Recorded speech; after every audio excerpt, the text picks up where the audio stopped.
Dr. Jaishankar, thank you so much for coming to the podcast. You know, every podcast that I've done, the comment section is filled with, when are you getting Dr. Jaishankar? When are you getting Dr. Jaishankar? So today I'm really That's happy. me commenting.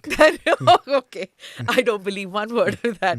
So now I'm so glad, and my team is thrilled that you're here with us today. And Seriously, pleasure to be here. thank you.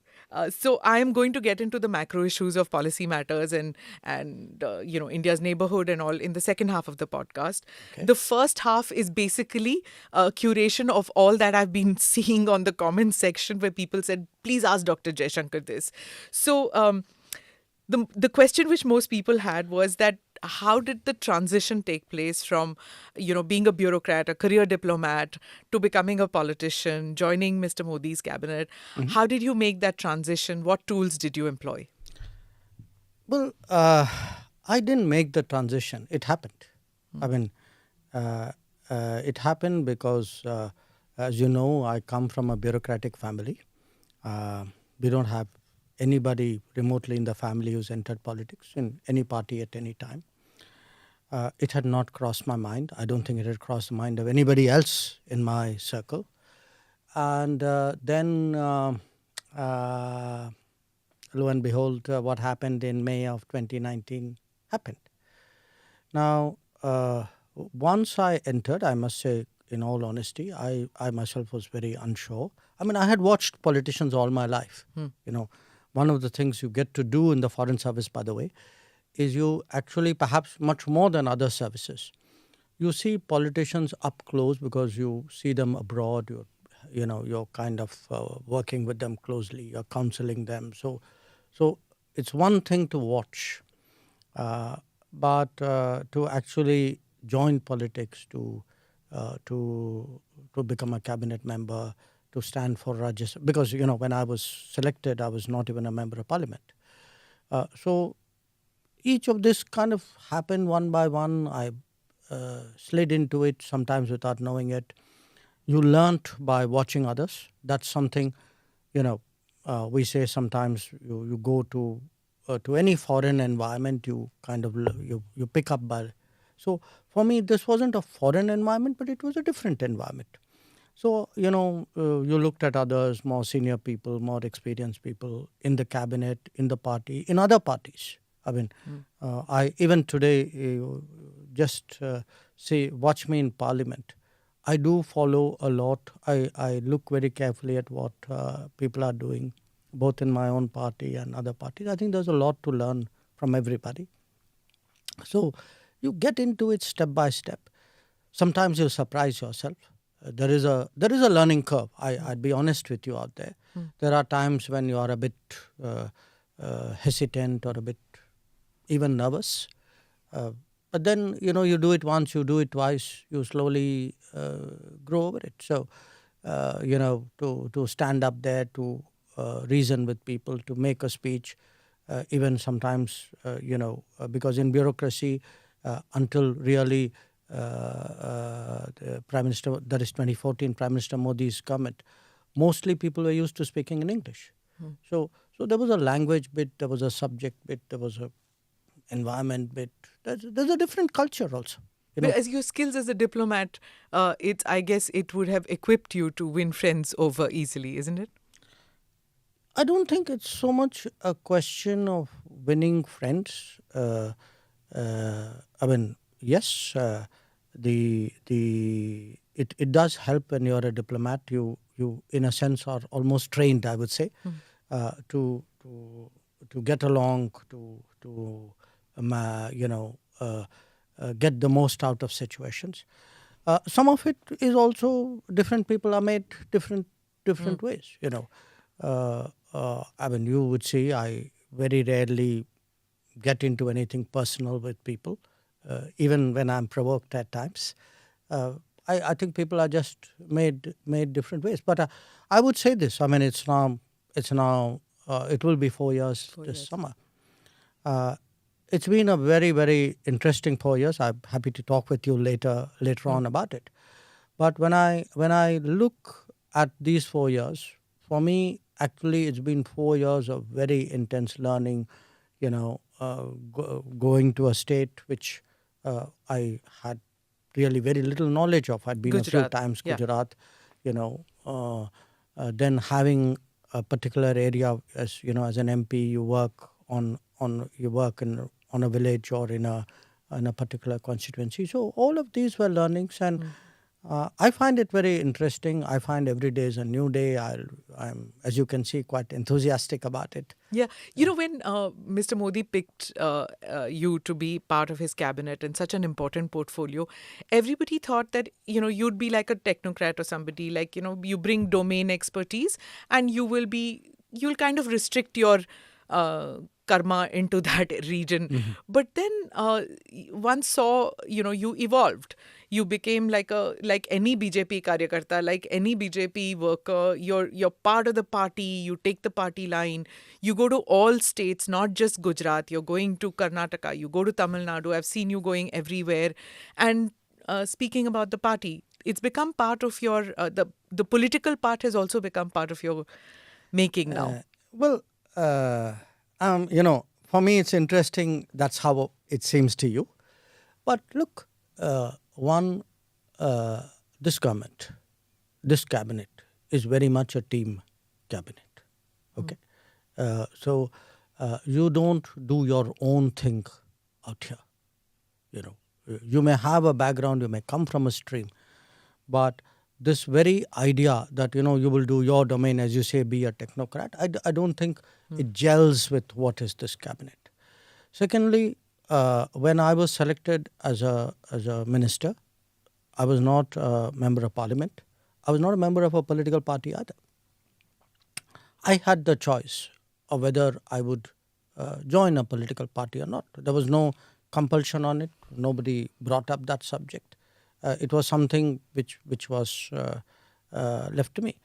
I joined because when you are joining a team, you join it wholeheartedly. That is where you give your best performance and where you get the best support. And secondly, I really reflected on what is the meaning of actually joining a political party. It's not a decision I took lightly. And as someone who's studied and analyzed politics all their life, it was something for me of great importance. So I joined because I genuinely believe today that this is a party which captures the sentiments and interests and aspirations of India the best. And I get into other issues because, again, one of the differences, moving from bureaucracy, from a department or a service into politics, you learn so much more when you are a member of the cabinet. Your exposure. Every cabinet meeting, there are, let's say, 10 items. It could be on agriculture, could be on infrastructure, but you get a cabinet note. You read the note. You are interested. You will study a little bit more. So you actually your interest broaden, and if your interest broaden, when you go out there and speak to people, it'll show up. Is there any difference in how Dr. Jaishankar, the diplomat, thought and operated, and how Dr. Jaishankar, the external affairs minister, politician, BJP worker, thinks and operates? See, in a way, it's like different lives, Now, you got to understand the challenge that it was for me personally, because I am from a bureaucratic family. My father was a bureaucrat. I have an elder brother who was a bureaucrat. My grandfather was a bureaucrat, and we have aunts and not aunts but uncles who were there. So our world, if I can put it to you this way, was very, very bureaucratic. Our goals, our dreams were bureaucratic. What do you mean by that? Meaning, if you had asked me, if you and I had met, which we had, let us say in 2010, and say, okay, Jaishankar, what's your dream? I'd say, I want to become foreign secretary. That's the dream of any foreign service officer.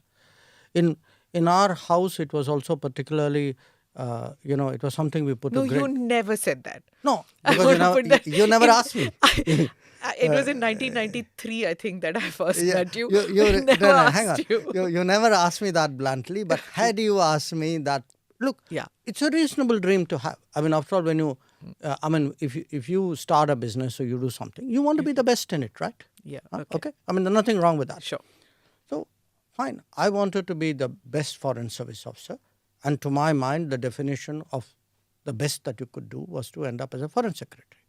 Now, in our household, there was also, I would say, I won't call it pressure, but we were all very, very conscious of the fact that my father, who was a bureaucrat, had become a secretary, but he was removed from his secretaryship. You know, he became, at that time, probably the youngest secretary in the Janta government in 1979. For viewers and listeners who don't know, Dr. Jaishankar's father was Dr. K. Subramaniam, who played a key role in formulating India's strategic doctrine. Sorry for interrupting you. So, in 1980, he was Secretary Defence Production. In 1980, when Indira Gandhi was re-elected, he was the first secretary that she removed. And, you know, he was the most knowledgeable person, everybody would say, on defense. He was also a very upright person. Maybe that caused a problem, I don't know.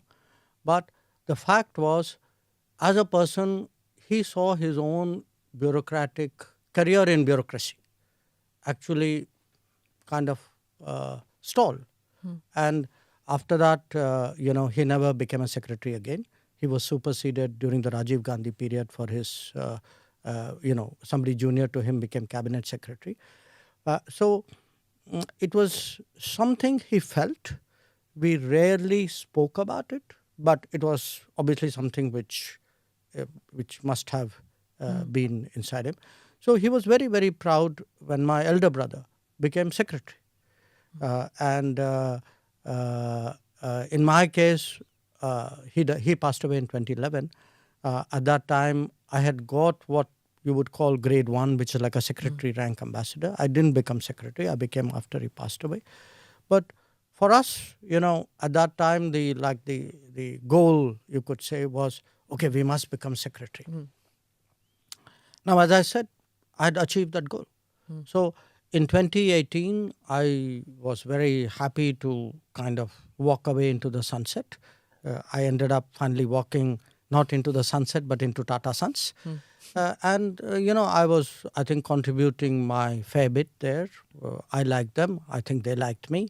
Then completely as a bolt out of blue, the political opportunity came. Now, the political opportunity for me was something I needed to think about, because I was simply not prepared for it. So I did reflect on it briefly due to the pressures of time at that time. When you say what is the difference between the foreign secretary or the bureaucrat Jaishankar and the minister, thought process, it's a different world. It's a different responsibility. It's a wider vision. And I put it to people like this. I may have sat 40 years in the Parliament gallery. It's not the same as being on the Parliament floor. I used to sometimes, in fact, Sushma Swaraj was my minister, and as foreign secretary, we used to talk a lot. I mean, we had this practice. We used to have I'd go and see her every day, but of course, day would begin by her actually calling every morning. And I always had the comfort as a secretary. And if I don't want this to sound immodest, I was a confident secretary. I believe I was a good secretary. But I had the confidence that I have a minister and a prime minister above me who at the end of the day shoulder that political responsibility. Now, come May 2019, that political responsibility is mine. It's a completely different feeling. As a minister, you have to look at it not departmentally. There may be something, let us say, which is, I'm giving you an example. Say wheat export to some country. As a secretary, I would say, that country's relationship is very important. But as a minister, I'll have to say, okay, what's my own wheat prices looking like? What are the domestic concerns out there? Who else do we need to talk to? Every issue, every major issue has some political angle, which a minister will tend to see much faster than a bureaucrat. however good that bureaucrat may be. So it's kind of challenging. Yes, absolutely. It is. Okay. So I don't know whether you'll answer this question, but I will ask you that who asked you? Was it the Prime Minister? And two, what was the first time that you met Mr. Modi, and what were your first takeaway of that meeting? Who asked me, meaning who asked me to join the cabinet? The government. Yes, Yeah. the Prime Minister. Prime Minister. Okay. When did I meet Mr. Modi first? I met him in 2011 in November in Beijing. I never met him before. Oh, he was Chief Minister then. He was Chief Minister then. Okay. He had come on a visit, and that's how our acquaintance started. I assume in the light of later events, I must have made a good impression. I can tell you, frankly, he made a very big impression on me because by 2011, I had already done. I had done what? Two ambassadorial postings already. No, right? this was my third. Third one. Yeah. And I'd seen. So Singapore and Czech. So I'd seen, people come and go, chief minister. I had never met someone better prepared, better, more serious, and also more. I found him very interesting. I give you and this is a person, by the way, we are meeting here for the first time. So we go through this business briefing, what he should say, who he's meeting, etc. Then he said that मैं आपसे अलग बात करना चाहता हूँ, कुछ राजनीतिक विषय हैं, उन पे भी मैं briefing लेना चाहता हूँ. It was a bit of a surprise. No chief minister had done that. And of course, he told me, I mentioned it in one piece I've written, saying, look, it's very important for me that I'm abroad. I may be from a different party, but I shouldn't say or do anything which is different, that too in a country like China. So it's very, I want you to brief me on key issues. And we were having our problems at that time. Even at that time, there was a listing problem. There was staple visas problem. They were not dealing with our northern command. There were, all these Arunachal. There was some Gujarati diamond. Yes, there was a bunch of Gujarati Surat diamond traders who had also been detained. He brought that up as well. After I was done with him, and we went for the meetings, and then we were riding in the same car. So he said, I have this habit. He said, मैं हर meeting के बाद मैं debrief लेता हूँ. और अगर आपको कहीं कुछ लगता है कि things are not okay, आप इशारा करिए. Okay. So I remember this because, for me, there is a certain manner of working which he has. He's all the time like gauging, sensing, very, very sensitive to this, very keen that he should not make a mistake, that he should convey things accurately, that the policy, that the nuances are captured. This was my first experience of him. After that, I didn't see him till he became Prime Minister. Okay. Is it the same now? Before he travels, after he travels, when you travel? Is it the same kind of thing? Foreign policy matters, you talk to each other where he asks questions, you answer, you ask questions, he answers. Is that how it works? No, it is and it isn't. I mean, intrinsically it is the same, but it's now on a totally different scale and league. Sure. So now what happens is usually, we would strategize before, we spend, usually I'd say even not at the beginning of the year, but even in the previous year, we'd start thinking, what should we be doing? Where are we going? Who should we engage? That kind of strategy session. When it comes to something specific, it would be like we would go through the details of where we are going. What are the objectives? Who are we meeting? What are their objectives? So there's a kind of I would say strategizing and a game planning which goes well ahead, and then it's repeatedly visited, reviewed. So sometimes even in the midst of meetings, you would see us, one of us lean across and say something to him, or him doing the same. Or if there's a break in a meeting, we would have a quick confabulation. I mean, you could, since A&I films a lot of this, you would often see, there's a quick huddle where you're quickly saying something, we are updating, or he's sharing. He's, we can't hear though because there's no microphone. Fortunate. Thank God you can't hear, because, that would kind of destroy our strategizing. We should get somebody to see the lip syncing and see what's happening there. But he's a very discussive person, if you know what I mean. And he has views, but he's very open to, opinion, agreement, disagreement, improvement, mitigation. It's very sort of, how do I say, interactive. Lots of people say that he's a very ideas kind of a man. In fact, some of the questions were on YouTube with that, and my team has made a video which I'm going to show it to you. I'm part of the East. I'm part of the South. I'm part of the West. I'm universal. I'm India. Someone to say I'm doing this because it is for counter-terrorism. You're not fooling anybody by saying these things. Mr. Soros is a old, rich, opinionated person. If I could only stop at old, rich and opinionated, I would put it away. But he's old, rich, opinionated and dangerous. Somewhere Europe has to grow out of the mindset that Europe's problems are the world's problems. But the world's problems are not Europe's problems. Our total purchases for the month would be less than what Europe does in an afternoon. I don't think we're sitting on the fence. Just because I don't agree with you doesn't make me sitting on the fence. It means I'm sitting on my ground. I'm entitled to have my own side. I'm entitled to weigh my own interests, make my own choices. You're asking the wrong minister when you say, how long will we do this? Because it is the ministers of Pakistan who will tell you how long Pakistan intends to practice terrorism. If you have snakes in your backyard, you can't expect them to bite only your neighbors.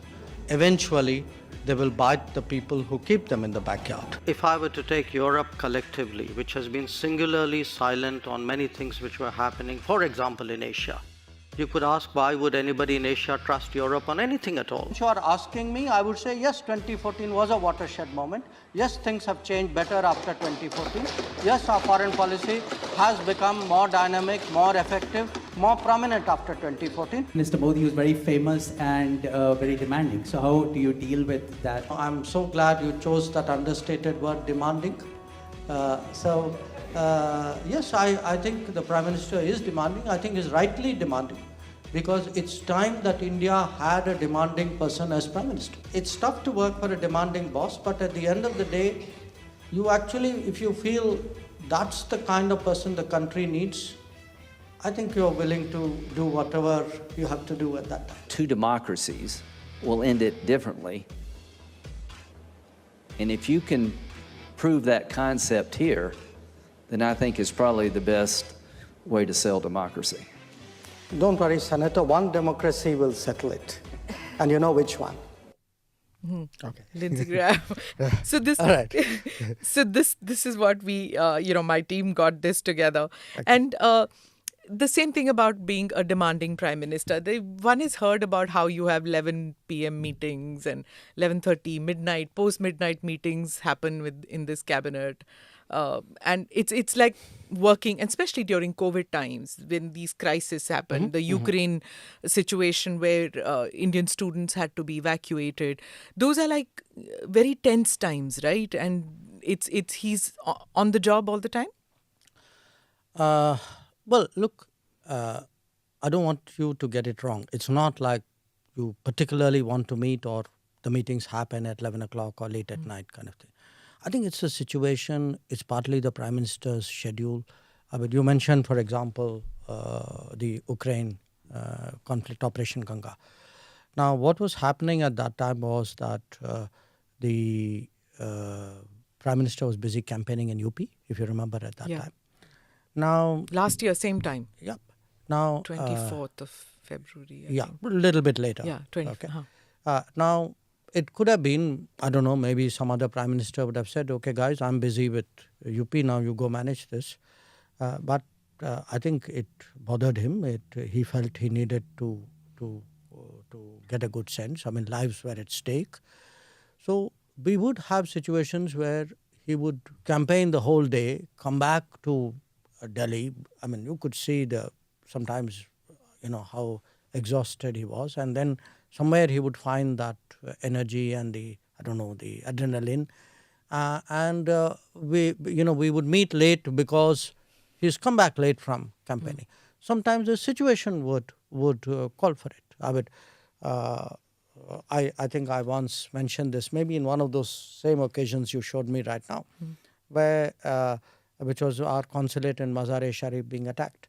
And I remember I think it was past midnight, and I also have this habit of staying up late, and I like to clear my desk every day without fail. And in fact, he called up, and normally, some other guy comes up and sort of says the PM wants to talk to you. In this case, it was him. And so I think if there is something happens, he feels, he feels deeply about it. He sort of feels it's not like ask somebody to do something. He wants to know that it's being done. Now, mind you, having said that, I also say this as his working style, that once an objective is achieved or a mission is set or whatever it is, you get the space to then carry it out. Okay. So, say Operation Ganga, I mean, he would want to know what we were doing. He would sometimes give suggestions saying, अच्छा आप ये कभी इसके बारे में सोचा, कभी इसका भी देखिएगा, वहाँ भी ये करिए. But it was not like he was wanting to, get down. He trusted you with the details. And that's why, I mean, for me, the sort of, I would say, the pleasure of working with him. I mean, what does anybody need from a boss? You need from a boss somebody who gives you a goal with clarity, who, whatever their thoughts, ideas, etc. share. Then if you are the experienced operational person, you leave them to figure out how it is done. You take your feedback. You might want to course correct. But he gives you a lot of the space, and which is why I think if you look at the last 7-8 years of Indian foreign policy, we are able to move. I give you why Operation Ganga. I'll give you Operation Dost right now. Yeah, Turkey. Yes. Turkey. The earthquake happened. I mean, I think literally in a very, very short time, he wanted to know what are our thoughts. I kind of sent in our thoughts. I very quickly consulted, my people in my own ministry. And literally within a few minutes, we were told, okay, you got the go. Now, go, talk to NDRF, whatever. Yeah, in 48 hours, if I'm not mistaken, that they were already there. We were less than 48 Less hours. than 48 hours. Yeah. You were talking about delegation and about getting things in order quickly. We've seen videos of the Cabinet Committee on Security, CCS meetings. It looks like this is the creme de la creme of the cabinet. Everybody getting together, very serious looking, very tough. And you all look like, बहुत पहाड़ टूट पड़ा है, कुछ होने वाला है, कुछ बड़ा. What happens in these meetings? We saw that Uri, Balakot, Pulwama, Ganga, Operation Ganga. We saw this during COVID times. How do these meetings take place? What happens? Does everybody input, output? What happens there? No, it would vary. Say, if there's a larger meeting, usually there would be some kind of briefer in any meeting, because somebody has to put the proposition and then, obviously then the floor kind of gets opened up. Typically, the Prime Minister comes in sort of late, I would say. I mean, he allows people to speak before he actually says anything. That would be a norm. We may look very serious because usually when CCS meets, it's a serious matter. The routine CCS meetings, we have, if there is something which some agreement or purchase or something needs to be cleared, often you don't get the photo of it because you yourself would not be covering it. So you would not, most of the pictures you do have would be of occasions like Uri or post Galwan, where the situation is serious, and I think it's obviously reflected on our. Because there's no briefing after the CCS. We never get to know what happened. Yes, but look, I think governments at the end of the day are supposed to focus on governance.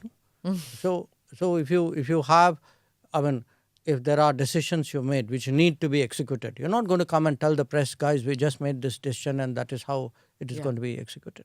Okay. So now let me come to, when we were talking about how you do your briefings to the Prime Minister, you do your briefings to the Cabinet. What happens when you're with parliamentary committees? There is the opposition also out there. Parliament? Or in Parliament. But the parliamentary committees, there are opposition members also, right? The Parliamentary Committee on Foreign Affairs. Oh, okay. Consultative committee. Consultative committee, sure. right? So there are people from the opposition also in that. Sure. So how do you convince them about policy matters? Well, I have only experience of my own committee because both as Foreign Secretary and as EAM I've dealt with them. The way I deal with them is we take a subject, we tell them this is the subject. Normally we take something very topical and then we would have again a presenter. Often it would be the Foreign Secretary, could be some other secretary, normally not. Then I open it and encourage everybody to have their say. And then what would happen is, in some cases, the presenter may respond, but I would, as a minister, respond to every one of the comments which are made by every one of the members. Okay. So my intent of doing that is really, one, to underline to them that we take them seriously, two, not them seriously but their concerns seriously, two, it does help in kind of carrying them along and sometimes in convincing them, though politics is politics, so sometimes whether they're convinced or not, they would not admit it. Rahul Gandhi didn't get convinced by you. In fact, he said that, I think you were, I don't know the exact words, but I think he said that you did not know much about foreign policy matters. You needed to learn a little more. Well, let me put it to you more accurately. This wasn't at a parliamentary committee. In parliamentary committees, we have interacted, but usually what happens in parliamentary committee, I try to keep to myself, so I will not get into it with you either. This, I think, was something he said at some kind of public meeting somewhere. That you don't know much about. I think he, look, I cannot vouch for the exact words either, but I think it was probably in the context of China, if I remember right. Yeah, he's not convinced about China. Yeah, but I mean, he thinks that you are opaque about it. I don't know whether it's opaque or whether, there was a sort of a level of knowledge, understanding. I mean, all I can say in my defense is I have been the longest serving ambassador in China. I have been dealing with a lot of these border issues for a very, very long time. I would say, let me put it to you this way, I'm not suggesting I'm necessarily the most knowledgeable person, but I would have a fairly good self-opinion of my understanding of what is out there. Okay. But, if he has superior knowledge, wisdom, I'm always, as I said, for me, life is a learning process. Superior knowledge, wisdom on China? If he has, I'm always willing to listen. Okay. And learn from Mr. Rahul Gandhi on China? If you think that that's a possibility, I have never closed my mind to anything, however improbable it is. Okay. All right. 4 years as Foreign Minister of India and 9th year of the Modi foreign policy. What is the report card like? I think it's a very solid report card. Number one, if you look today at our global standing, which is a very intangible measure of success, but it's a very visible measure of success. You ask yourself, 2023, when a Prime Minister of India, in this case Narendra Modi, convenes a meeting, walks up on a global stage, or a conference, how do people react? Compare it with even with him 5 years ago, perhaps with his predecessors, many of them. I would say today our global standing is clearly very much higher, is quite good, quite strong. Number two, strategically, I think there is today much greater clarity in our own thinking and in our own operations, and I say that as an implementer of foreign policy, that people know there's a neighborhood first. Neighborhood first means build your connectivity and your contacts, and this is your first priority. Then they know there's an extended neighborhood to the west towards the Gulf, to the east ASEAN, to the South Sagar, Central Asia. There are a set of policies which do that. Then they know there's a policy of engaging the major powers. They know there's a Africa focus. So there is today a lot of strategic clarity about our strategy, and that's necessary if you are serious about operationalizing it. Third, in terms of operationalizing it, we do today projects in almost 80 countries in the world. It's, most Indians don't realize how much we do abroad today. And those are often the test of our credibility. And there's been a huge improvement there, that projects which would often lie for years, unfinished, struggling for something, the efficiency of that has improved. On big global issues today, I think the expectation is that India would have a say, they would have a voice, they would have an opinion, and they would, if necessary, have more than that. And this could be climate change, it could be counterterrorism, it could be black money. I mean, you look at the big, it could be something like maritime security, even today trade, investment, that domain, technology. Then I would also, point to the fact that we have been able to very clearly demonstrate to the world that we are an exceptional international power, meaning we are willing to do things for others, perhaps more than most other countries are at this point of time. One is this sort of first responder record we have built up. Turkey is the latest. That if something happens, if it is reasonable, if it is within the realm of possibility, India is there early. India Operation Maitri also. Maitri, Operation, I can give you so many, yes. a whole list of these. Rahat in Yemen, Sankat Mochan in Sudan. But the COVID vaccine is something that touched everybody. I was coming to that. Yeah.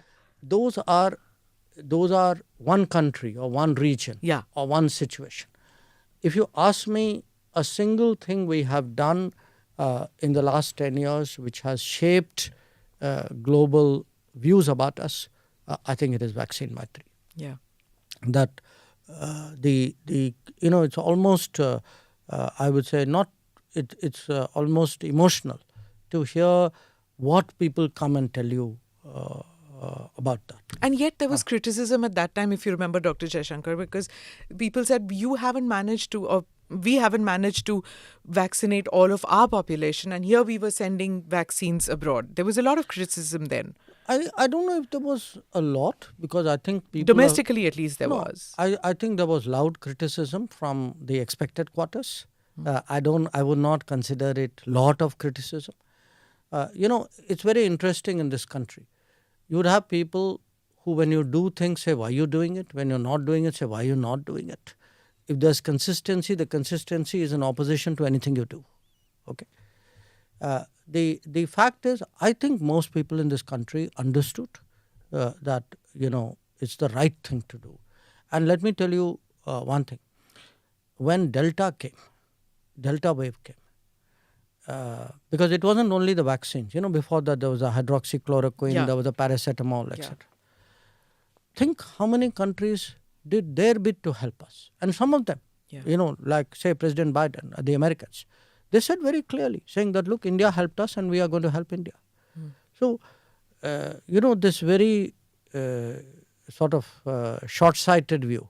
And sometimes, as I said, the people who claim to be internationalists suddenly become super nationalist. Beware of such people. Because I am going to come to that, yes. whether we are hypersensitive as a country, to criticism. Because you saw that little video that I played in which George Soros' statement on democracy, you took on, and you said that, you said he was old, rich, opinionated, and I dangerous. know what I said. Right. Now, there's also the op-eds which come in foreign media, which say that that they blame India for crony capitalism and say Mr. Modi's image has got hurt.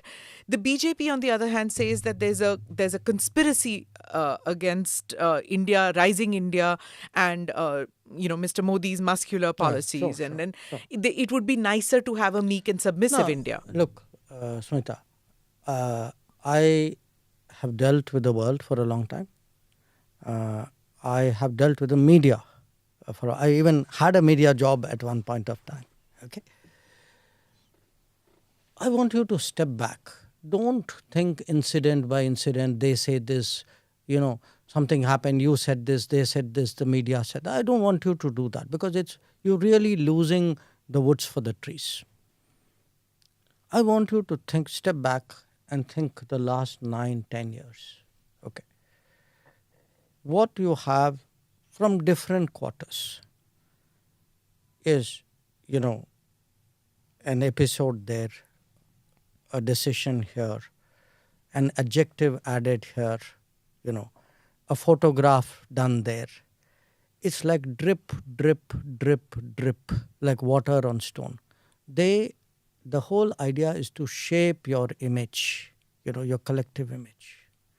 Shape it in a way in which you're made to look extremist, you're made to look unreasonable, you are made to look as though, you're not part of this, what is otherwise a great, good, progressive world. Okay. Now, it happens in different ways. Every time we make a major decision, you talk about us being hypersensitive. I would put it to you, look at the hypersensitivity of the media. Look how people jumped up and down when Article 370 was decided upon. Now, or even this example that millions of people will lose their citizenship. And then see sometimes the dishonesty of the CAA one that you're talking see about. the dishonesty of it. You had reports, and I'm not personalizing it. I've got nothing against individual A or B or newspaper A or B, but each one of them has contributed their bit. Okay. You actually have people who would suggest problems in Assam are because of Narendra Modi. Now you and I know, come on, this is Indira Gandhi's time. Okay, but that is whitewashed. You have people who say, oh, there's serious problem with judiciary because there's an ex-chief justice who's now entered parliament. Is it for the first time? No, there was Ranganath Mishra did it earlier. So, our institutions come under attack. Suddenly, as I tell people, say what you will for me. To me, which one of us doubts our election commission? Which one of us goes to vote and thinks the result is not what is true and, capturing the integrity of the process? And yet what will happen? That comes under pressure. So there is an attempt, and it's a very, very clever attempt, and it takes different forms. We had a very, very tough time during COVID. So are you saying it's all coordinated? No. I think there is a mindset. I would say there's an ideology. I give you the example of COVID. Okay, I grant you, we went through a horrible time in COVID. Many of us lost people in our families, friends, acquaintances. Look at the coverage of our COVID. Did people not die in other countries? Did we see that coverage out there? Did you see that kind of photograph from other countries? I mean, you heard of bodies piled up in parking lots in other countries. Yeah. So I'm putting it to you this way. Look, I do think that one of the challenges today is you have, due to, in my view, and you may or may not agree with it, over 70, 75 years, what has happened is actually democracy has worked in this country. And the proof of democracy working in this country is cities, if you look, where is your leadership coming from?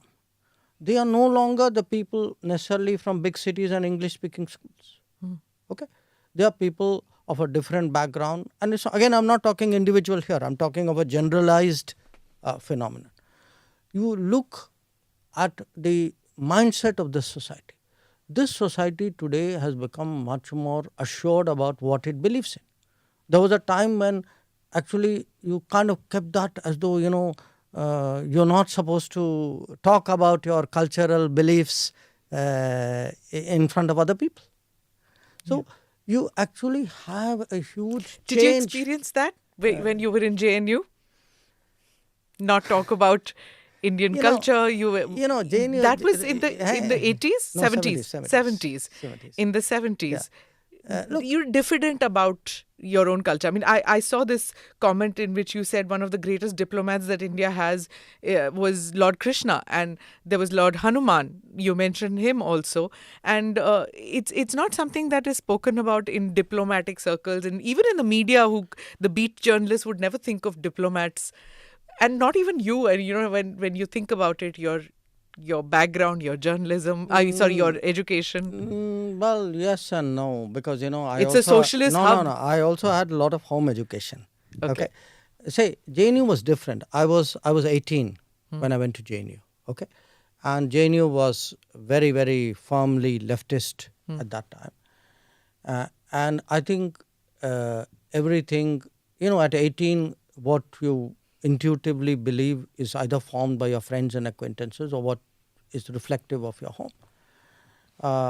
And definitely in our home, my father, who was a very strong influence on us, was very distrustful of ideologies and people who he believed were not, who did not have the loyalties in our own country.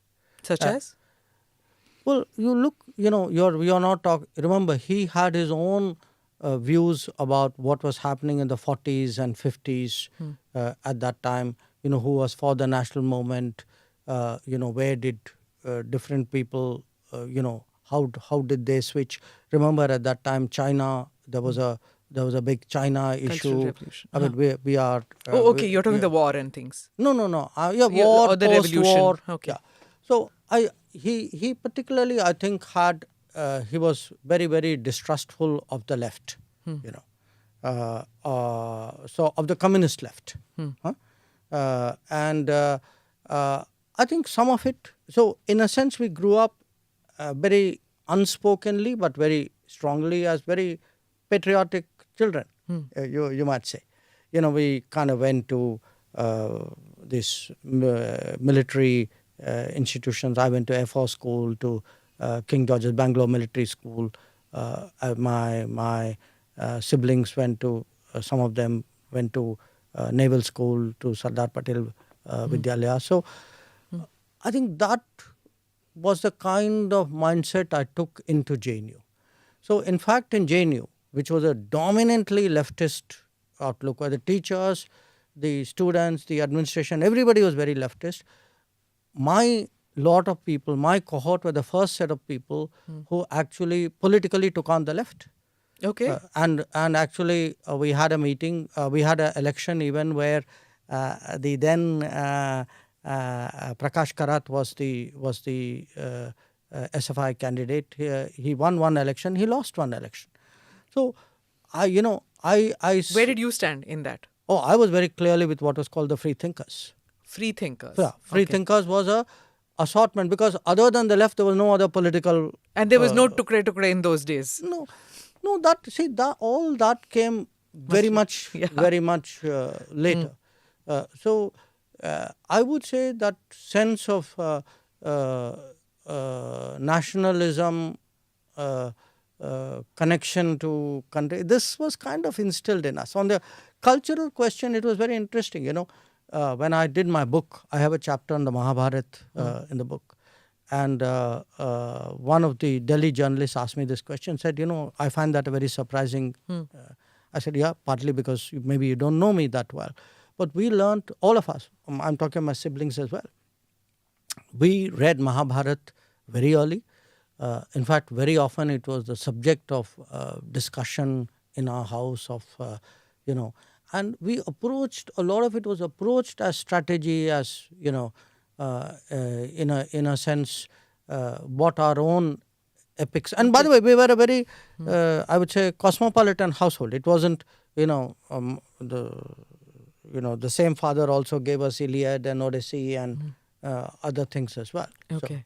So you had Homer on one side and you had the Mahabharata on the other side. And a lot of things in between. And a lot of things. Yeah, sure. Okay, I'm sure you had Plato and Aristotle too. I'm a political science student. Yes. I actually studied those. Yes. Yeah. Yes. So I'm going to come to this whole thing about the sensitivity issue. Do you feel that, because many say that ban this and ban that, do you believe that that is a solution to it? Banning a documentary here, banning a book there, asking a channel not to broadcast in India? No. Look, I don't think that you're asking the right question. I'd ask you a counter question. What is it we are debating? We are not debating just a documentary or a speech that somebody gave in a European city or New York. a newspaper edit somewhere. We are debating actually politics which is being conducted ostensibly as media, so there is a phrase, war by other means. There is also, think of it, this is politics by another means. I mean, you'll do a hatchet job. Then you want to do a hatchet job and say, well, this is just another quest for truth which we decided after 20 years to put out at this time. So I mean, come on, you think the timing is accidental? I mean, let me tell you one thing. I don't know if election season has started in India and Delhi or not, but for sure it has started in London and New York. Okay. So this is what it is that, there's a lot that is being said that the rise of Mr. Modi and consequently the rise of India. These two things are happening at the same time, which is not acceptable to people in these Western capitals that you're talking and certain Indian quarters too. Do you agree with that point of view? I mean, do you doubt it? I'm asking you. No, look who welcomes because Ashley Tellis, Ashley Tellis, right? Who are cheerleaders? Your friend. Let me answer your question. What is happening is, just like I told you, this drip, drip, drip. How do you shape a very extremist image of India, of the government, of the BJP, of the Prime Minister?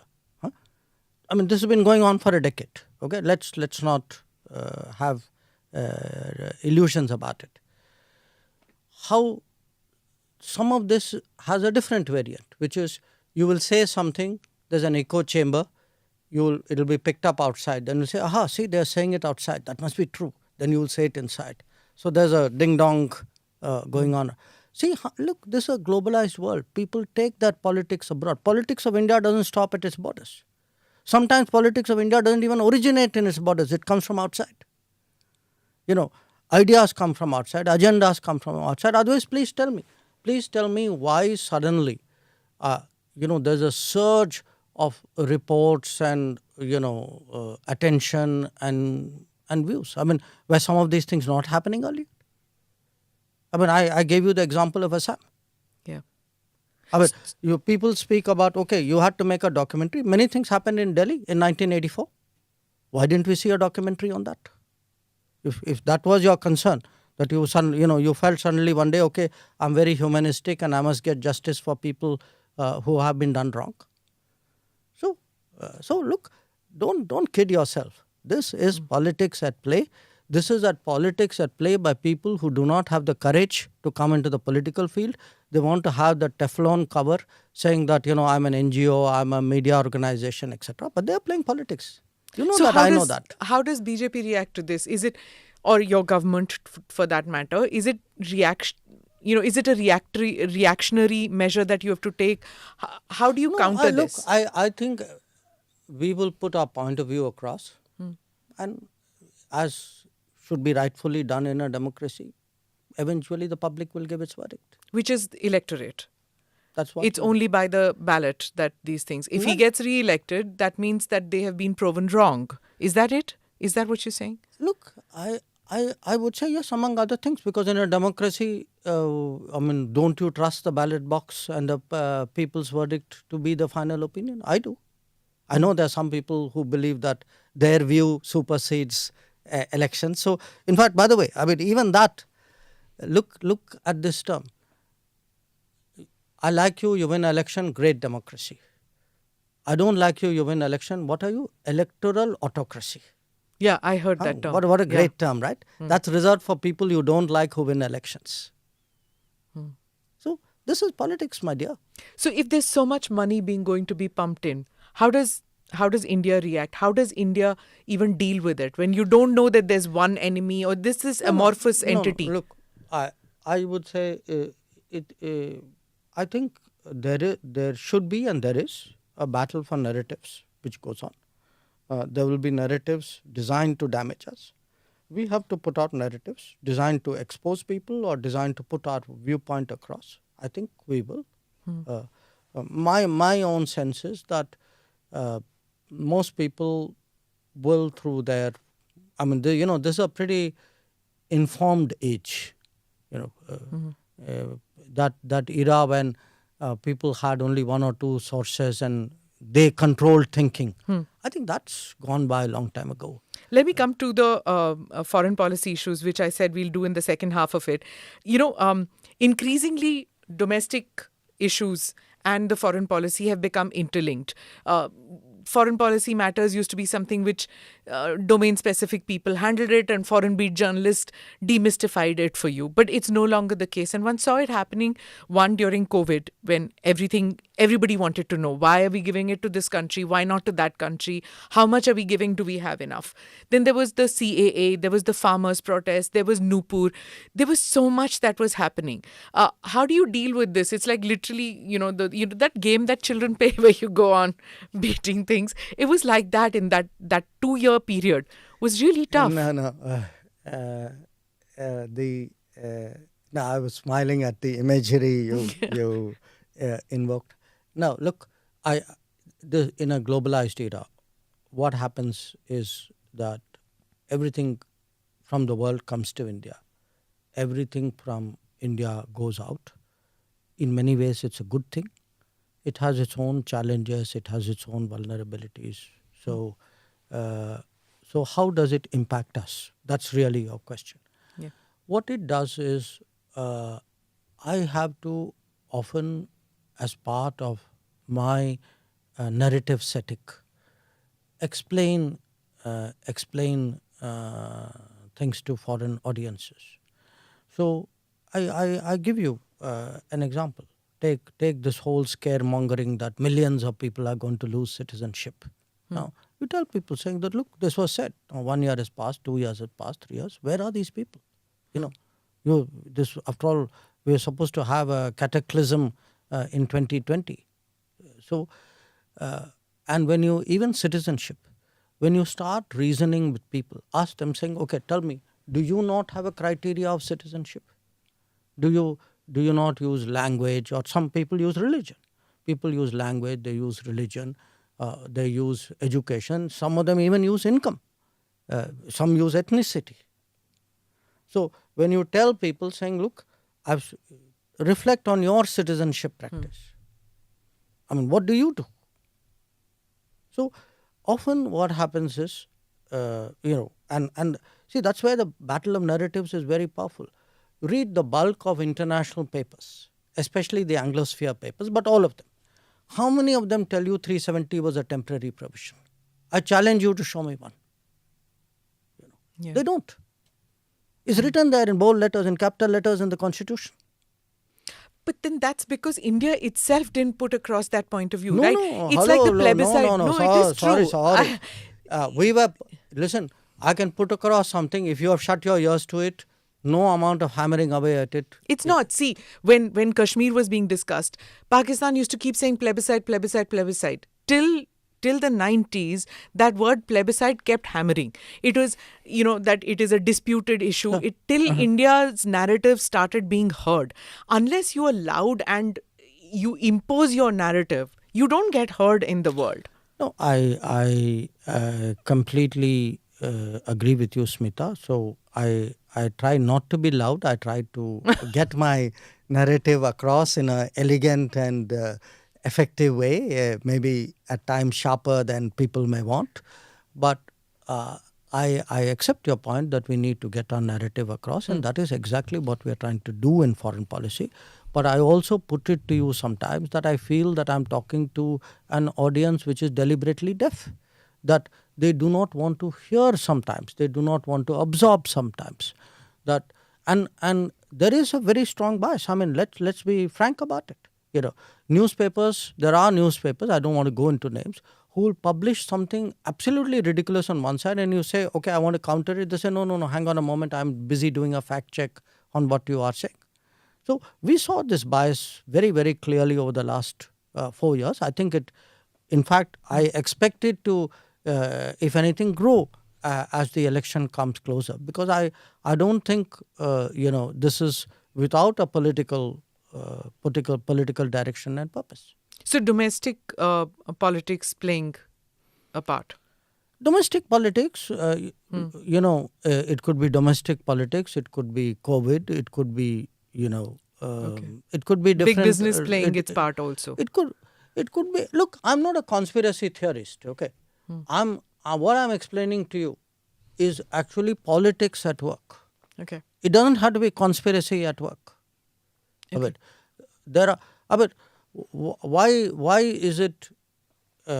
is it difficult to understand that there are ideologies and political forces outside India very similar to those in India, and the two are working hand in glove? I mean, I'm putting a perfectly common sense proposition before you.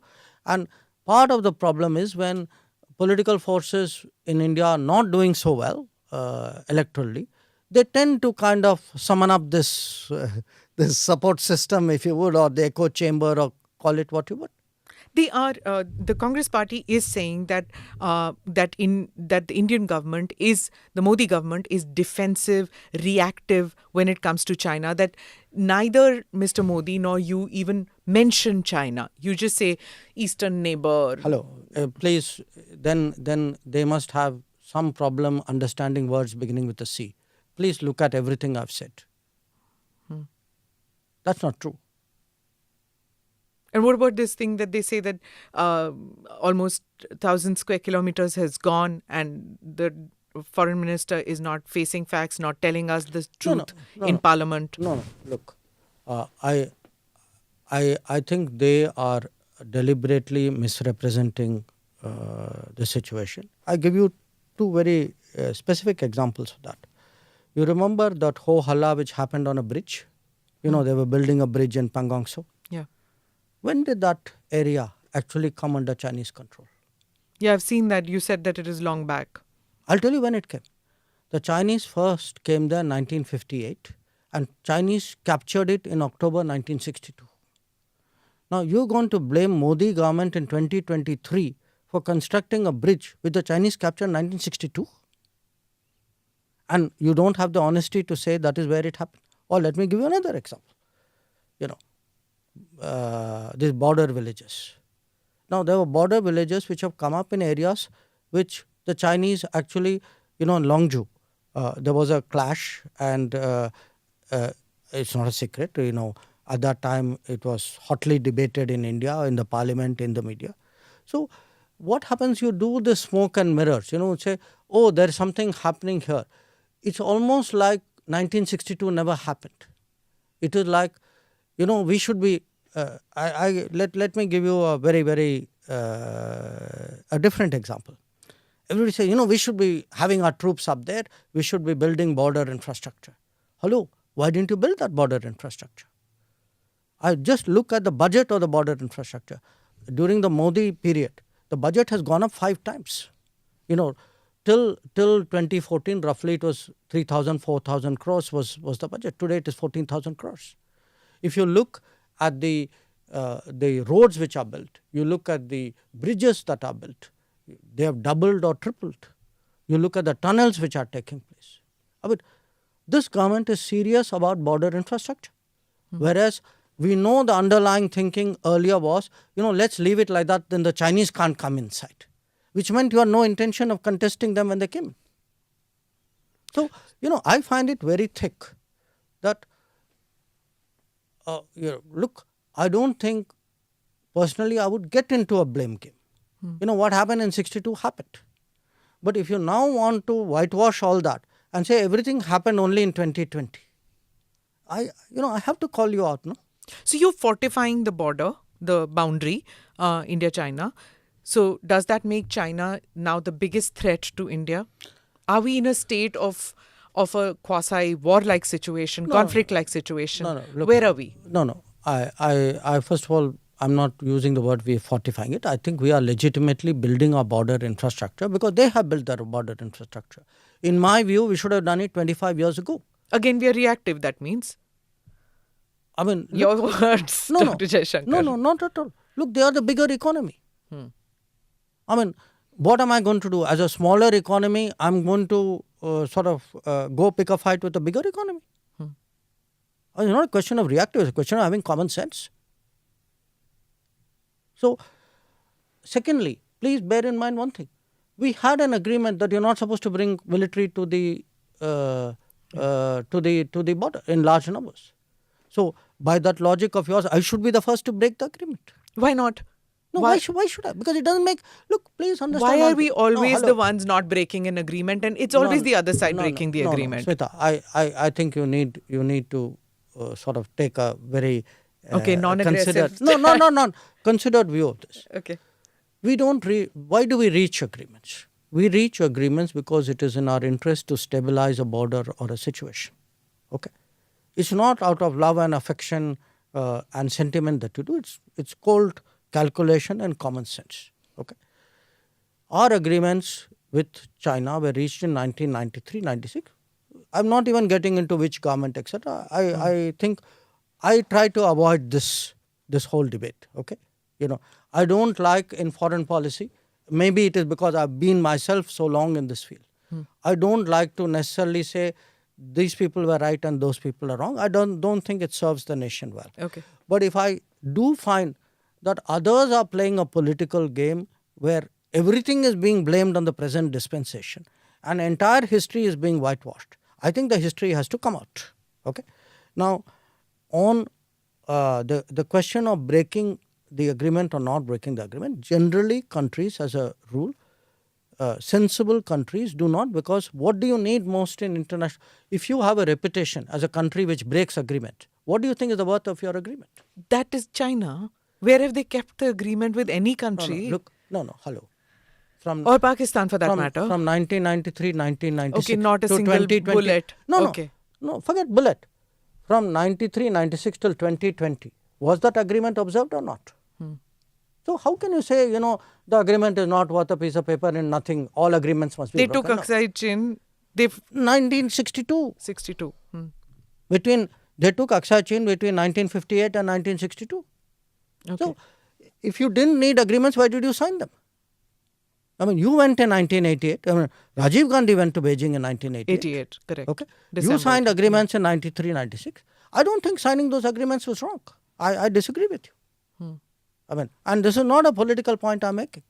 Okay. I think those agreements were signed because at that time we needed to stabilize the border. And they did stabilize the border. Please also note that.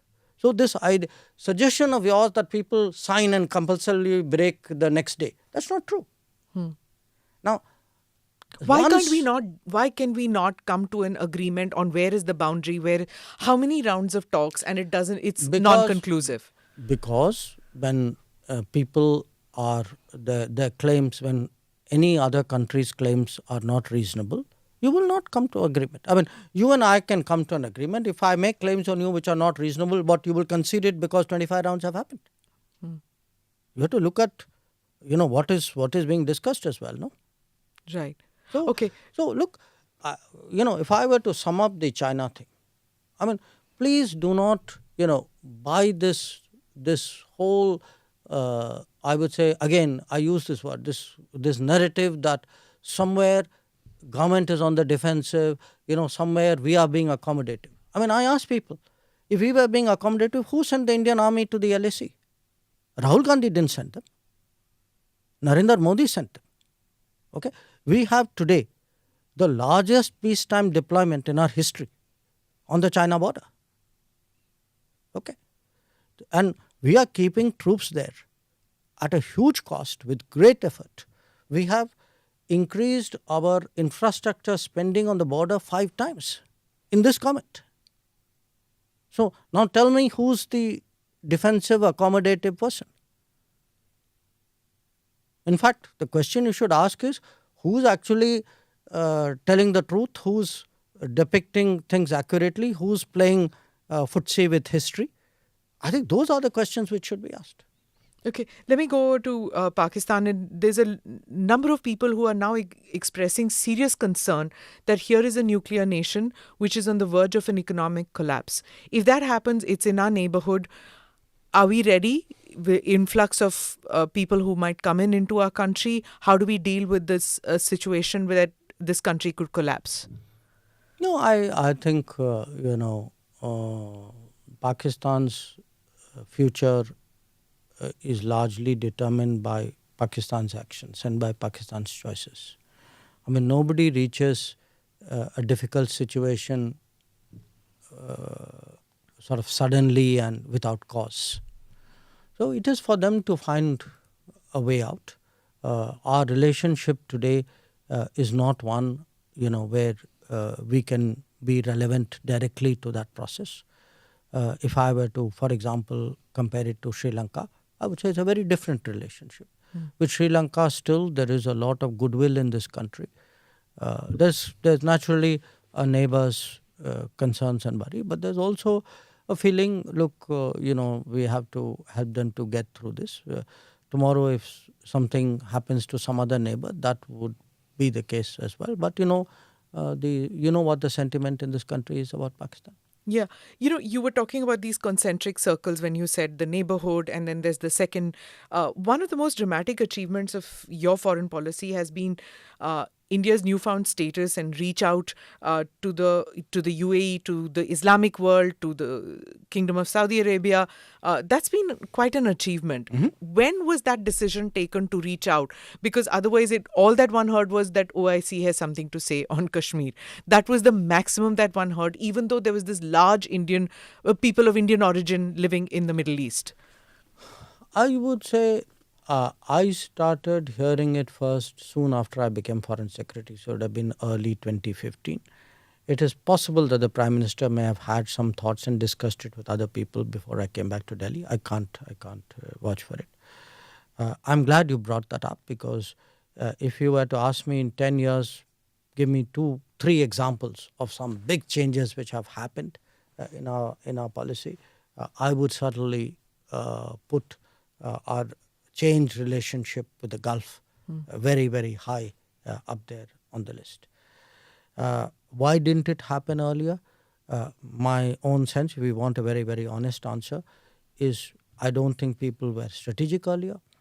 I think when you have a vote bank mentality, you actually you're not serious about foreign policy and I would say operationalizing it. For you, it's like a slogan that they are with us, or so we kind of treated it as that's a place that we get our petrol energy from there. There's a big community out there, and the rest of it was like a distant, a goodwill which you needed for your political vote bank calculations. I think when you got a different government which said we are, we actually want something deeper, more strategic, with full elements of full spectrum relationship. We have the ability today to deliver on a lot of issues of your concern as well. We are serious, part of it, one of the reasons why the Gulf looks at us. The Gulf sees today's India as much more credible than the India of 10 years ago. And, as they say, That's in spite of India having a right-wing government now. I would say, that's why you need to think of this kind of labels. You ask people in the Gulf, do you prefer Prime Minister Narendra Modi or any of his predecessors? I'm willing to take a bet with you. Every one of the Gulf countries would say, I prefer the Prime Minister Modi.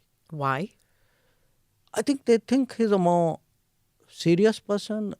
He's a person who's more credible, who's actually broad-based that relationship. He's done more for the relationship than everybody else. And I must I tell you very honestly, I was once at a conference in the Gulf, and I had some friends from across the Parliamentary L with me. And this issue came up. And the person from the Gulf actually, and this was like maybe 2018, 19, he said, these guys, he's looking at me, he said, they've done more in 4 years than you guys did in 40. That's the kind of image there is in that part of the world. Is Kashmir on the table now? It used to be, I know. Is Kashmir on the table when you deal with countries in West Asia now? No, what do you mean on the table? Do they speak about it? Do they ask you about it? No, look, Kashmir is part of India. That's it. It was always a part of India, but after the abrogation, Pakistan had upped the ante. Does that matter at all to these countries? No, it doesn't come up in any of my conversations. It doesn't come up. Okay, I'm going to go on to these new partnerships. Okay, the new partnerships that are happening, the Quad, the I2U2, India SEO, India ASEAN, all these which are happening. The opposition tends to say that though India is now partnering in all these groupings, where is it going? Is it just, are these just talk shops? It's going well, it's going up. It's going good. So what's the problem?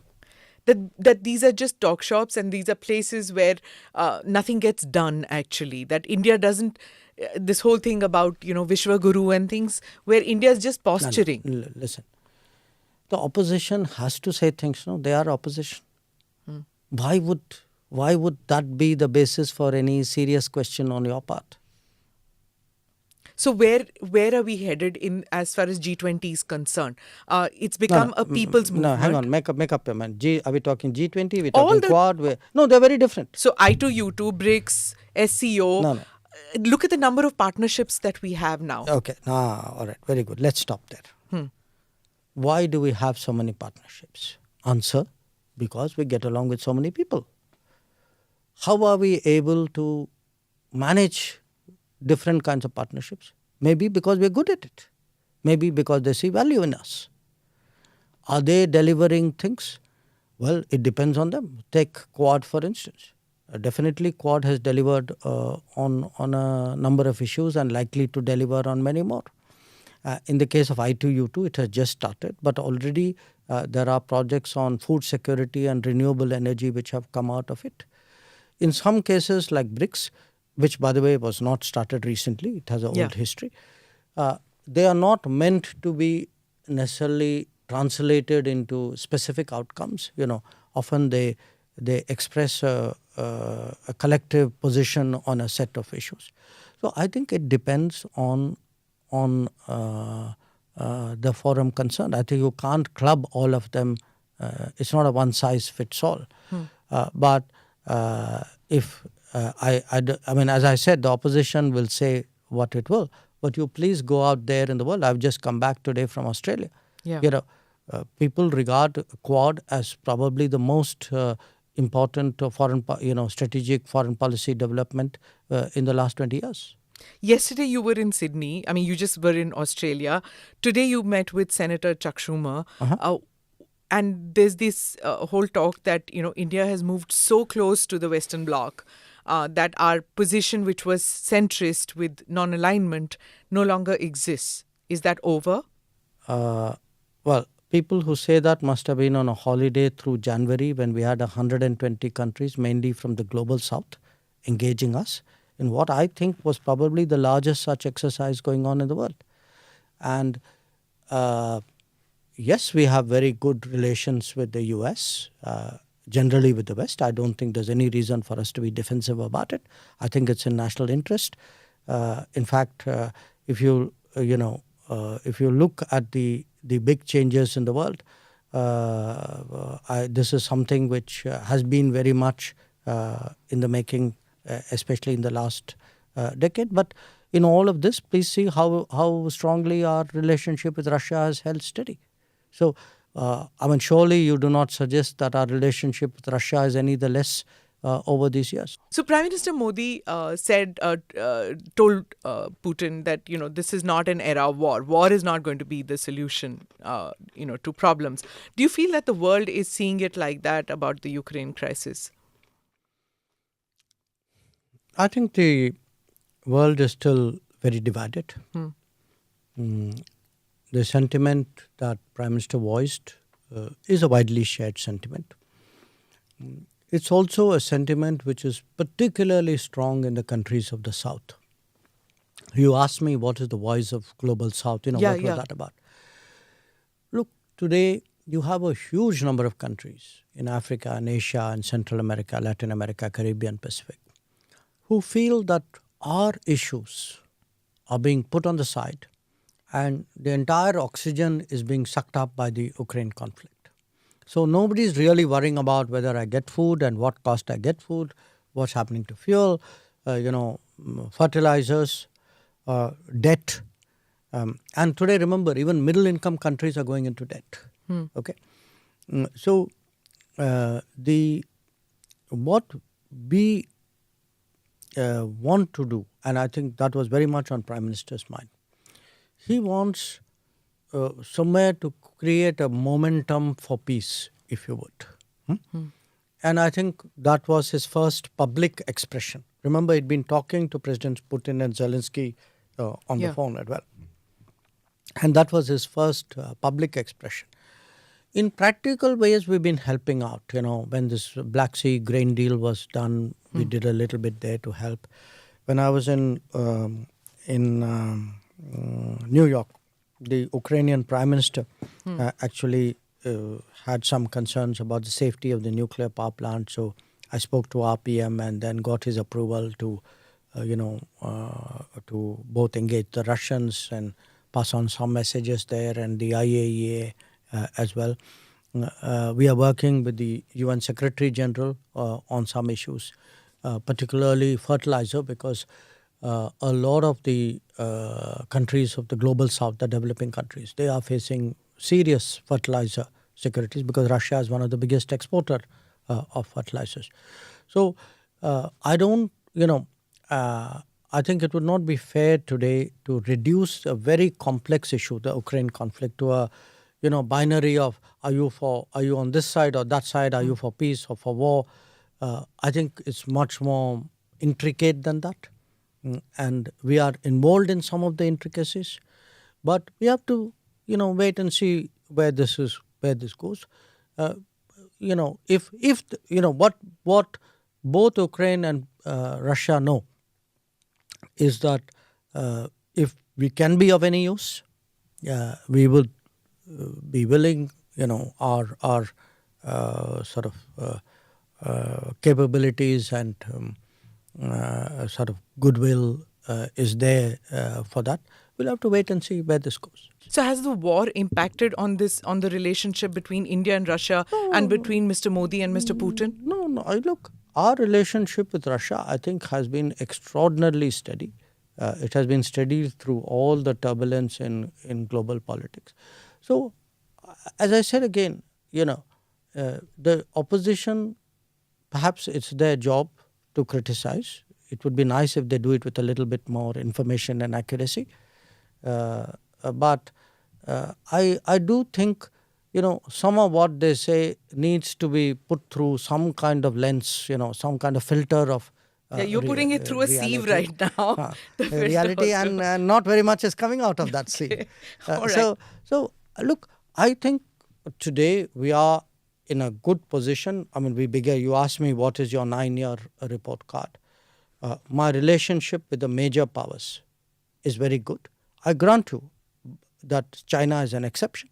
And it is an exception. And please notice, I said China, China. Okay, you mention it. Yes. So I grant you that China is an exception. It is an exception because China has violated agreements that we have and is today has a posture on our border for which I have to have a counter posture. But overall, my relationship with the major powers, if you can call them, are very good. I think our relationship with Europe is probably the best ever that we've had. Our relationship with in the Quad has really been a very, very effective mechanism. You were in Australia, Dr. Jaishankar, there have been attacks on gurdwaras and temples in Australia, Canada, UK. On temples. On temples. And in gurdwara in Canada, there is temple in temple. Temple in Canada. Okay. Yes. So how are we going to react to this? Or no, we have taken this up, and we have cautioned these governments that these are very radical extremist forces at work, and that they need to respond to it appropriately. Okay. As I wind up, I'm going to ask you a couple of questions, come back to you. You were in Fiji and at this Hindi conference, and you were speaking in Hindi. Vishwa Hindi Sammelan. And so how many languages do you speak? You're a polyglot. I've heard you speak Russian. No. This is all Tamil, I'm Hindi, very English. modest and realistic in making claims. I obviously I speak English. I speak Hindi. I won't say at a very high standard, but with a kind of a street smart fluency. The Tamilian Hindi, or is it a JNU Hindi? No. It's actually a Delhi Hindi. Delhi Hindi. I mean, I was born in Delhi. Okay. You were born in Delhi? Yes, okay. I was born in Delhi. I was born in Delhi. I grew up in Delhi. I spent, whatever time I've spent in India is largely Delhi. So it's a very Delhi person's, I would say, fluent, not always complex Hindi, but I think you're breaking the stereotype of a Tamilian speaking Hindi, fluent Hindi. You do speak. But because I grew up in Hindi, I didn't have the advantage of ever studying Tamil. I spent very few years. You grew up in Delhi, so you speak. Yeah, in Delhi. I spent very, very few years in. But you can speak Tamil. I can speak Tamil, but not with the kind of fluency and command of vocabulary that I would like. Russian, it seems, I believe. Russian is different because I actually studied Russian when I was in the Foreign Service. We are allotted a language, so I went there. So I actually properly studied it using books and so on. It's been many, many years, but I have a certain vocabulary and a very, very, there's that residual memory. So once you go in there, it takes just a few days. But the vocabulary of foreign policy, if I were to watch, let us say, news, I'd be able to get a lot of that. Okay. If I were to be on the street, it'll take me longer because there'll be accent, more colloquial stuff. I have a certain, I would say, working rudimentary sense of Japanese because I do need to talk to my wife from time to time. Okay. So this multicultural exchanges that you have at home, tell me about that. Japanese wife, Tamil husband, how does... look, what has happened is we've kind of evolved something which is peculiar to us, and this happens, in this situation. I mean, it could be your food, it could be your slang language, what you say to each other. I mean, we use phrases which somebody else listening in would find very difficult because there could be Japanese slang put in an English sentence, sometimes with a Hindi twist because my wife's linguistic ability is much better than mine. So we sort of end up with some kind of, I would say, she can speak Hindi too a little bit. She speaks Hindi, but she again picked it up without studying. Without studying. Without studying. Okay. So I learned Hungarian, but unfortunately it's very rusty because when you don't use a language. Reading it ulta, no? No. Hungarian is Sida. Yes. Okay. But it's a very complex language. Okay. So it's a Finno-Greek group. So So people make more claims about me than I do myself. I'm very, very... Everybody wants to know, are you going to contest Lok Sabha polls in 2024? I am a Rajya Sabha member. My term expires this year. After that, we'll have to see. No, don't give, see this, I don't know how many, 25 years maybe I've heard these diplomatic answers from you and tried to find answers. No, look, on... Would you want to? On these things, I tell you, I'm going back to your first question. I'm actually honestly in awe of people, of everybody, irrespective of party, who have spent their lives in politics, because you actually don't know how incredibly hard it is, how demanding it is, how much it takes up, not of your time, but of your life. The kind of effort that they put. There are no Saturday, Sunday, holiday, morning, night, nothing. And it's only when you are in politics that you can actually see what it is. And I would say those who particularly contest Lok Sabha, they are like at the cutting edge of that, because it's an enormous demand. But most people would think that it's a life of privilege. Lal batti wali gaadi, Latin's bungalow. Look, I know that is the popular impression, and I say this.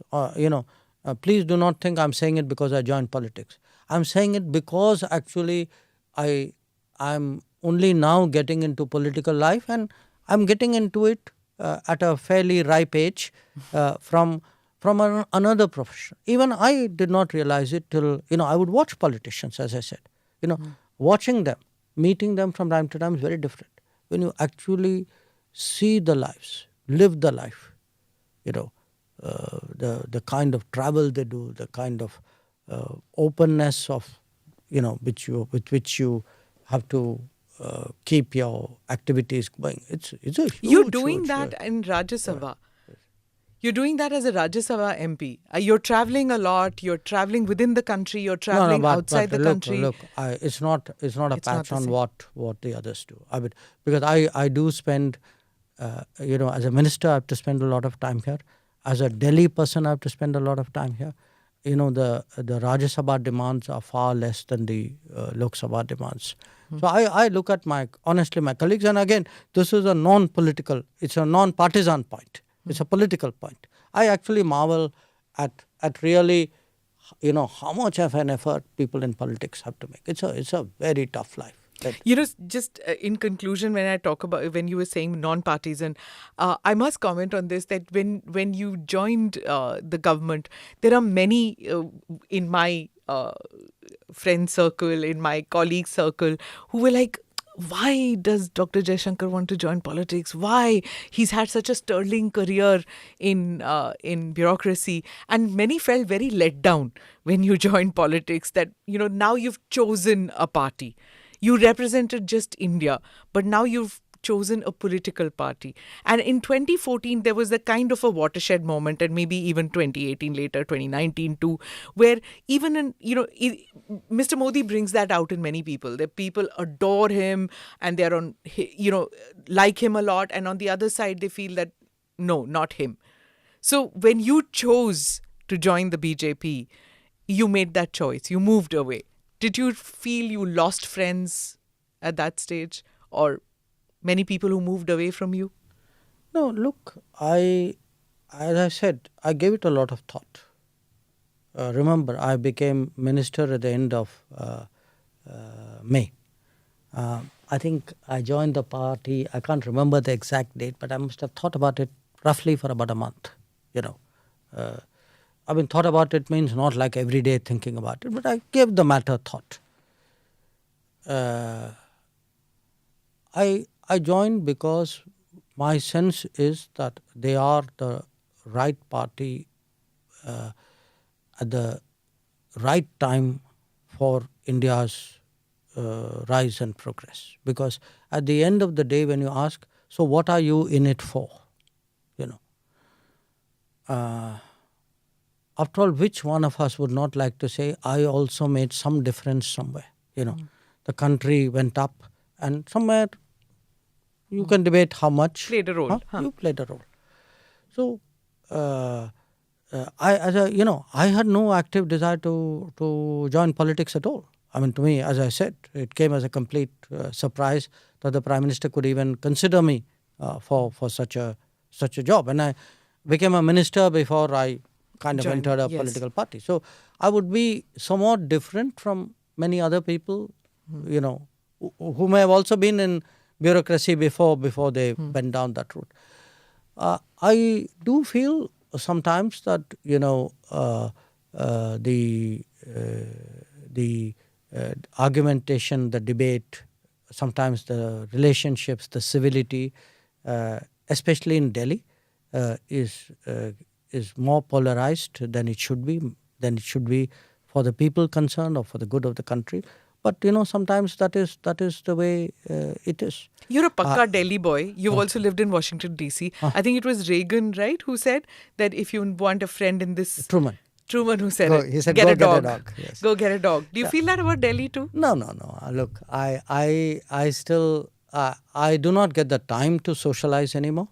I snatch, hello there and a cup of coffee here sort of thing. But I wouldn't say that. Maybe some of this are arguments with people I've known for a long time.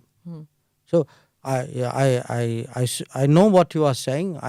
I know there are many people who you and I have both known for a long time. Yeah, decades. Decades. Who have political preferences which are very different from mine. But my understanding of what our life in a democratic society is supposed to be is that you each have your viewpoint. I don't necessarily build my friendships on party positions. Do the others do the same?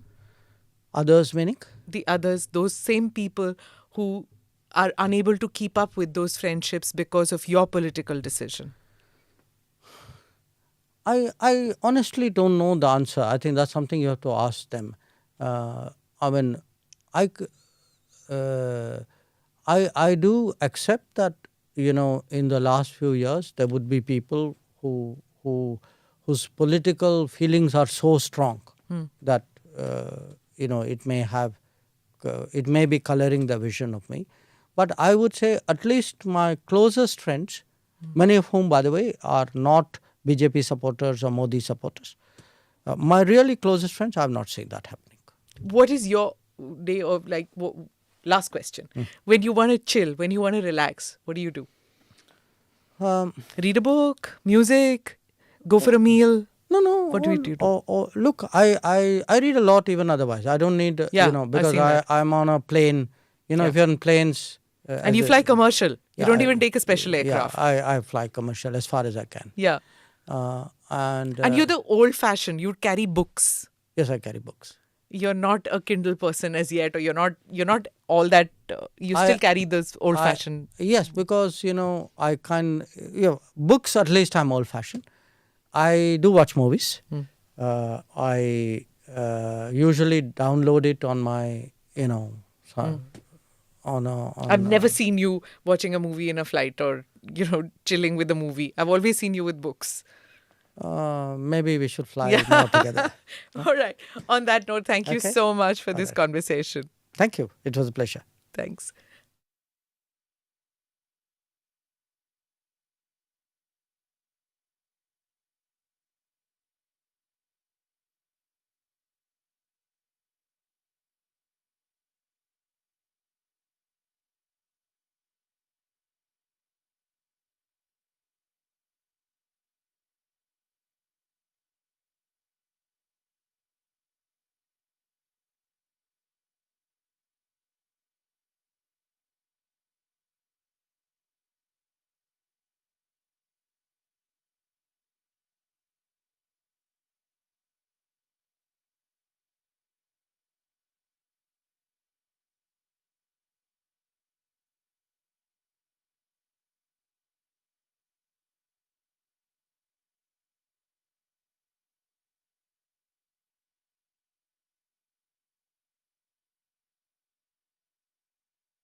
out of situations.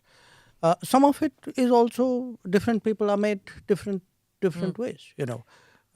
Point to the fact that we have been able to very clearly demonstrate to the world that we are an exceptional international power, meaning we are willing to do things for others, perhaps more than most other countries are at this point of time. One is this sort of first responder record we have built up. Turkey is the latest. That if something happens, if it is reasonable, if it is within the realm of possibility, India is there early. India Operation is there Maitri also. Maitri, Yeah. Operation. I can give you So many. Yes. a whole list of these. Rahat in Yemen, Yeah. Sankat Mochan in Sudan. But the COVID vaccine is something that touched everybody. I was coming to that. Yeah. Those are one country